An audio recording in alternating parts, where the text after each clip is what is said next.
Hola, buenas tardes. Mi nombre es Antonio Proleón y hoy vamos a hablar sobre la deforestación en el Perú.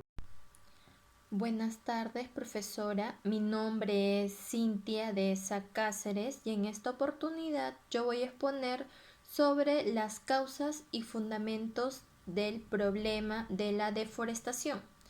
Bueno, como sabemos, no toda la deforestación es a causa del hombre, sino también ocasionadas o producidas por procesos naturales. Uno de los procesos naturales que encontramos son las inundaciones, otras son las erupciones volcánicas, tenemos también los terremotos, los tsunamis, los fuegos en los bosques. Bien, otro punto a tocar va a ser de que varios países presentan tasas elevadas de pérdida forestal.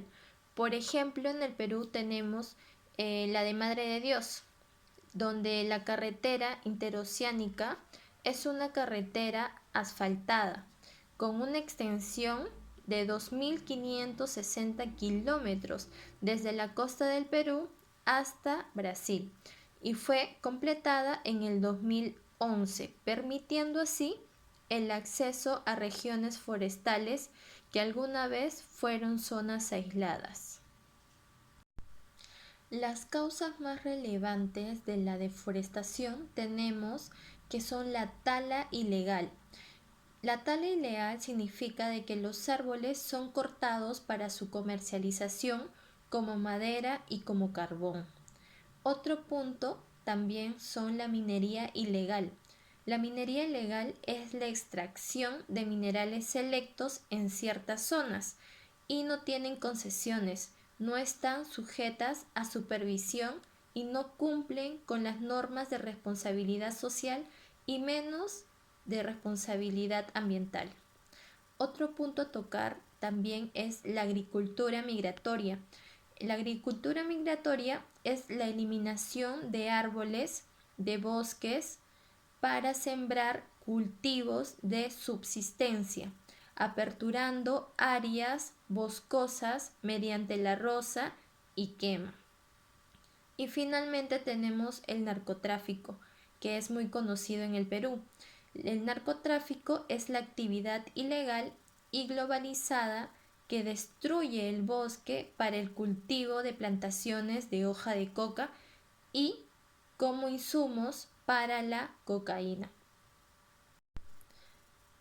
Una pregunta frecuente es ¿cómo influye el rol del ingeniero industrial en el problema?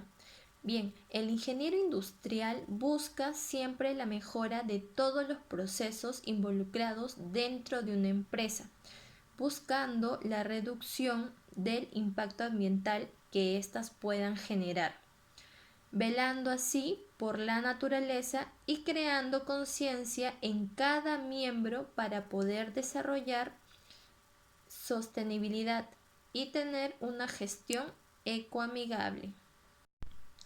Finalmente, concluimos de que el ingeniero industrial, al contar con todas las herramientas de gestión y reducción de impacto, tiene un reto bastante grande que es el hacer uso de nuestros recursos de manera eficiente y eficaz, para que de esta manera perduren para las generaciones futuras. Como por ejemplo, nosotros como ingeniero podemos dar la idea de hacer el reciclaje o de todas maneras en la empresa que estemos trabajando buscar la manera de poder darle un reuso a los desperdicios que ésta genere. Hola, ¿qué tal? Mi nombre es Anthony Proleón Guardia. Hoy día me toca hablarles sobre las consecuencias. Las consecuencias, vamos a empezar por tres puntos, que va a ser primero las consecuencias ambientales. En la deforestación, como vemos como principal consecuencia ambiental en el aumento de la tala de árboles en el Perú y la minería ilegal, según el informe, según el Servicio Nacional de Forestal y Fauna Silvestre, que se le denomina como CERFOR, hasta el año 2017, el Perú ha perdido un total de 7.7 millones de hectáreas de bosques naturales, de los cuales el 60% estuvo concentrado en los departamentos de Ucayali, Madre de Dios, Huánuco y Loreto. Y a raíz de todo esto hace un cambio totalmente climático en dichas áreas, ya que como sabemos, lo que es la tala de árboles es prácticamente el pulmón de nuestro planeta. En el punto climático vamos a observar 6 puntos principales. El primer punto va a ser la alteración del ciclo de agua. Los árboles de por sí atraen las lluvias y los bosques son partes vitales para el ciclo del agua. Por eso, al perder masas forestales, se modifica el comportamiento del agua y en la zona, pues estas se desplazan hacia otras partes con vegetación, ya que una vez que se haga la tala de los árboles, altera prácticamente todo ese ciclo que lo hace naturalmente. El punto número 2 es la desertificación. Lo grave realmente es la tala indiscriminada, aparte de los incendios provocados, ya que sin una reforestación posterior y sin una gestión adecuada de los bosques, estas zonas se convertirían en una zona desertificada y por ello haría una consecuencia grande también en el tema del hábitat de los animales, ya que sin una reforestación también los animales perderían su hábitat en donde ellos viven normalmente. Luego, en el punto 3 podemos ver la pérdida de hábitat, biodiversidad y suelo, que es justamente lo que estábamos hablando. La deforestación llega a dañar los ecosistemas a una pérdida gigante. Las regiones deforestadas tienen a una erosión de suelo que se convierten en tierras no productivas, lo que produce a que no crezca ningún tipo de forestación. Esto refiere a que las zonas de alimentación no sirvan para cultivos de alimentos ni resguardo de animales, que es justamente lo que hablábamos cuando veíamos el tema de la desertificación. Una vez que se talen los árboles, se pierde el hábitat de los animales y también afecta para el lado agricultor, ya que también ya no se podría ni siquiera plantar todo tipo de alimentos. Luego, en el punto 4 vemos lo que son las pérdidas de grandes masas forestales, ya que algunos lugares que sufren este problema de forma grave son las zonas de Latinoamérica, ya que son ricas en bosques y selvas como la zona del Amazonas. Asimismo, la deforestación va tanto en México, Argentina, Colombia y el Perú, que es muy significativa. Pues estos varios lugares hay talas masivas por diversas razones, ya sea por producción tanto de hojas, de productos, de mesas, etcétera.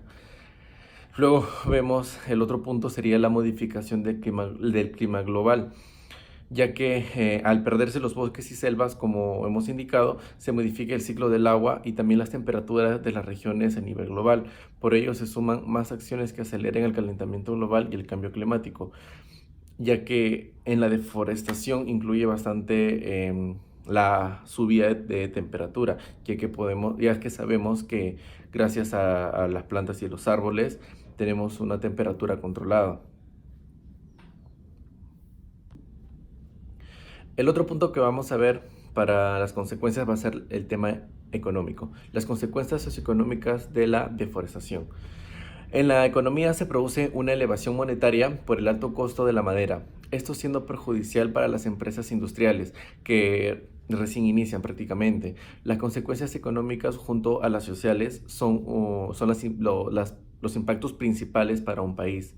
El sector forestal aún no se abre espacios en la economía local.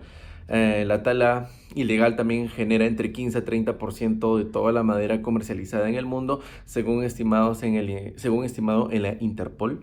Anualmente el Perú pierde aproximadamente 250 millones debido a la tala ilegal, de acuerdo a cifras del gobierno regional de Loreto. Los números a nivel global son incluso más impactantes según el programa de la ONU. Para el medio ambiente, este delito movió en el 2016 entre 50.7 mil millones y 152 mil millones y se estima que entre 15 y 30% de toda la madera comercializada en el mundo se hace a través de esta actividad y que esta información fue de acuerdo a Interpol. Nuestro tercer punto es el tema social. En este punto vamos a observar dos subpuntos, que sería la demanda social de la energía y las consecuencias socioeconómicas. En el primer punto, los bosques en varias ocasiones tienen un aprovechamiento energético muy deseable por las poblaciones. En consecuencia, si aumentan las poblaciones y sus necesidades de leña, es posible que haya más deforestación. Entonces se van reduciendo los bosques, se limita el crecimiento herbático y con esto es parte de las limitaciones de las hierbas. Así, las épocas de sequías tienen un impacto directo para los alimentos e incendios forestales. Nuestro otro punto sería las consecuencias socioeconómicas. La deforestación afecta directamente a las poblaciones en el desempleo y cierres de fábricas por falta de materia prima para la elaboración de productos. Este es el caso de si no hay si no se, si hay una deforestación y no se vuelve a reponer eso, hace una pérdida inmensa de la zona, de materiales, y las fábricas también puedan caer. Un claro ejemplo de las consecuencias ante las mencionadas es destruir la Amazonía para estimular la economía y a corto plazo como propuso Bolsonaro en el mes de mayo. Esto tendrá como resultado desplazar los pequeños agricultores, recolectores de nueces y pescadores hacia las periferias de las ciudades como Manús o Belén, donde las favelas prácticamente crecen día a día. De esta manera, las consecuencias sociales y económicas se ven reflejadas claramente, ya que las poblaciones vulnerables corren riesgo a caer a manos de organizaciones criminales que han convertido la Amazonía en un peligroso corredor de tráfico de cocaína. Otras consecuencias que registró pico histórico de la deforestación por minería ilegal fue en el 2018. La devastación de la Amazonía alcanzó las 9.280 hectáreas de bosques amazónicos. En este escenario, el departamento de Madre de Dios se mantuvo como la región más degradada por el minerío ilegal, de lo cual depende la mayor parte de su Producto Bruto Interno, que es el PBI. En el 2016 y en el 2017 se han registrado los peores niveles de devastación de Amazonía Sur en el Perú. Este es el esfuerzo gubernamental para acabar con la extracción de oro ilegal y las zonas como la Pampa en Madre de Dios. Esto pone en evidencia que la minería ilegal no ha retrocedido y por culpa de esto hay más deforestación, incrementa los porcentajes anuales que hay deforestación en nuestro país. Gracias. Bueno, yo les voy a hablar de las alternativas de solución. Primero, tenemos a la Ley Forestal y de Fauna Silvestre número 29763. Tiene como finalidad promover la conservación, la protección, el incremento y el uso sostenible del patrimonio forestal y de fauna silvestre dentro del territorio nacional. De esta manera, integra su manejo con el mantenimiento y mejora de los servicios de los ecosistemas forestales y otros ecosistemas de vegetación silvestre, manteniendo la armonía en el interés social, económico y ambiental de la nación. Por otro lado, propone promover el valor del bosque en pie, lo que implica lograr que mayor cantidad de personas vean el valor de los bosques en pie y de la fauna silvestre que habita en ellos para lograr una relación armoniosa de convivencia con nuestro entorno. Tenemos por otro lado las alternativas gubernamentales.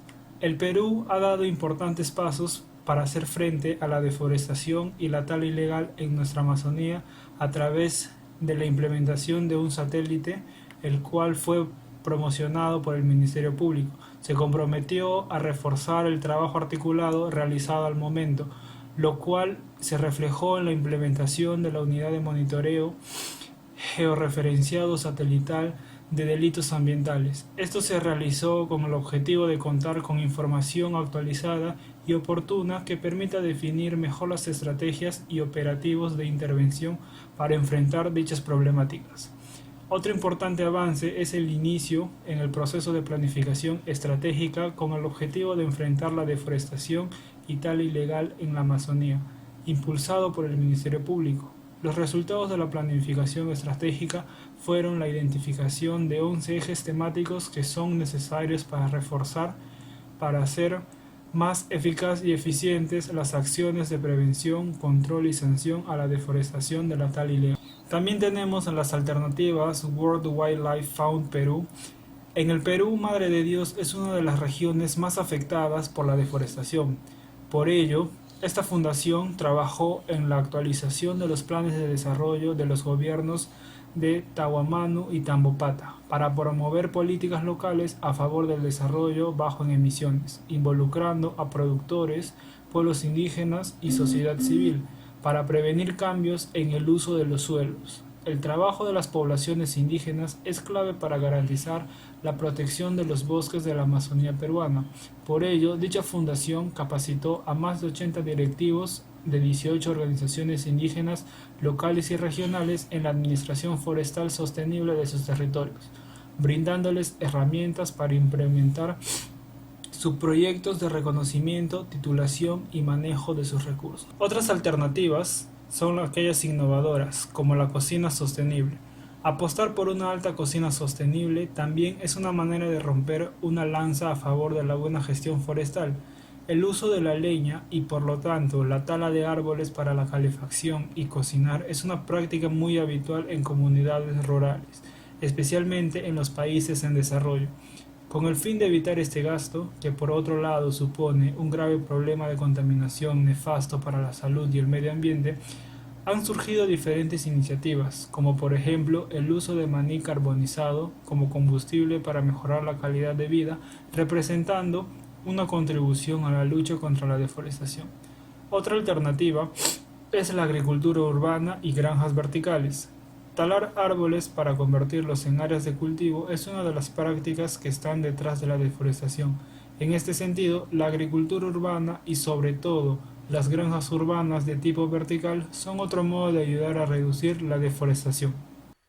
Continuando con la exposición, ¿no? ¿Son las alternativas suficientes? Hemos podido observar que las alternativas que se están implementando o se van a dar a futuro aquí en el Perú son lo de la ley forestal y de fauna silvestre que ya se implementó, ¿no? Que es la ley número 29763, la implementación del sistema de monitoreo satelital que también se ha implementado, y la planificación estratégica e intersectorial y las normas más adecuadas para intervenir y sancionar la tala ilegal de árboles. Hemos podido observar que lo que mayor impacto tiene en las alternativas para lo que vendría a ser la deforestación de los bosques, ¿no? Son la intervención del Estado, el tener una política rigurosa de sanciones, ¿no? Y de normas que hagan que se mantenga, ¿no? Los límites de los bosques, qué es lo que se puede talar, cómo se puede talar, ¿no? Son las más eficientes. Entonces la ley de forestal y de fauna silvestre es una muy buena alternativa. Ahora, la implementación del sistema de monitoreo satelital, como bien ya se mencionaba, ¿no? Monitorea las áreas verdes, ¿no? Cómo van cambiando con respecto al tiempo, y esto de aquí va a hacer que salten alertas, ¿no? Cuando se deforeste mucho. Y la planificación estratégica, ¿no? ¿Qué es eso?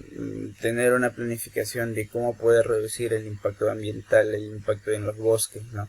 Al momento de que las empresas lo tomen esas áreas, ¿no? Así también de la mano, si las empresas talan también, invertir en recuperar esas áreas. Continuando, ¿qué hace el resto del mundo para tratar de combatir la deforestación? Tenemos a Costa Rica, que es un modelo, un ejemplo bastante bueno.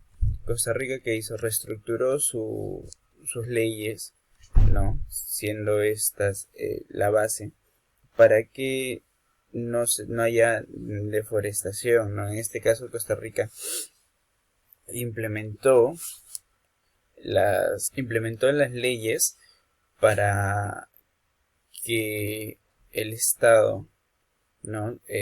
Verifique y constate la deforestación, y así como hubo su reestructuración, ¿no? de las leyes para centrarse en lo que son los bosques que habían sido fuertemente deforestados. También creó un fondo de lo que vendría a ser una reforestación. Entonces tiene un fondo fijo para reforestar áreas.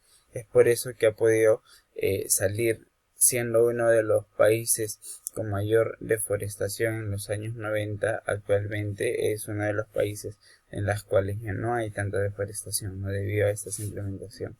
Y tenemos otro ejemplo también, Chile. También el gobierno entró en juego, implementó leyes, reestructuró, ¿no?, la forma en cómo se venía utilizando los recursos del bosque. ¿Qué hizo? Creó una ley en la que ponía al centro los bosques nativos.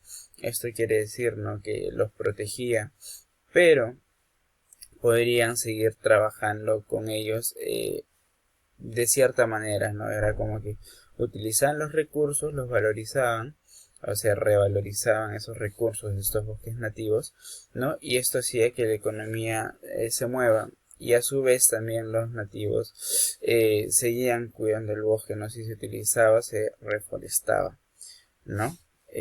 Y así, ¿no? Tenemos el ejemplo en Gambia y en Georgia, ¿no?, que también en la gran mayoría de estos países que han salido adelante de la deforestación, el gobierno ha intervenido y ha hecho una reestructuración, haciendo que los bosques se tomen con mayor importancia. Y esto ha provocado, ¿no?, que la tala ilegal de árboles, la minería ilegal se reduzca y los bosques vuelvan a prosperar. Y para culminar, ¿no?, ¿cómo influye el ingeniero industrial en el problema? El ingeniero industrial, ¿no?, es actualmente en las empresas, en todas las empresas, hace lo que es mejora de procesos, ¿no? Dentro de esta mejora, ¿no?, pide lo que es la reducción del impacto ambiental. Esto, ¿por qué? Porque hay leyes. Ya en el Perú hay leyes, ¿no?, en las que las empresas no pueden dañar tanto al ambiente. Entonces es parte o una de las funciones del ingeniero industrial, ¿no?, ver este tema, lo que vendría a ser el impacto ambiental y cómo reducirlo. También tenemos el desarrollo sostenible. Como ingeniero busca un equilibrio tanto en el desarrollo de la empresa como en el desarrollo del medio ambiente. Entonces está dentro de sus funciones, ¿no?, el ver la manera de cómo la empresa puede ser más productiva sin dañar tanto el medio ambiente, ¿no?, y crear ese desarrollo equilibrado.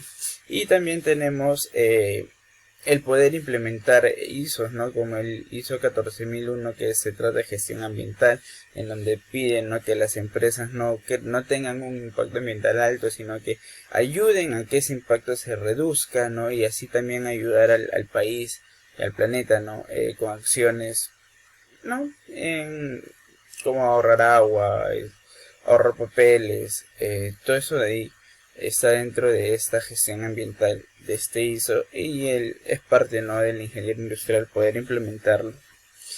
Y bueno, eso sería todo. Gracias.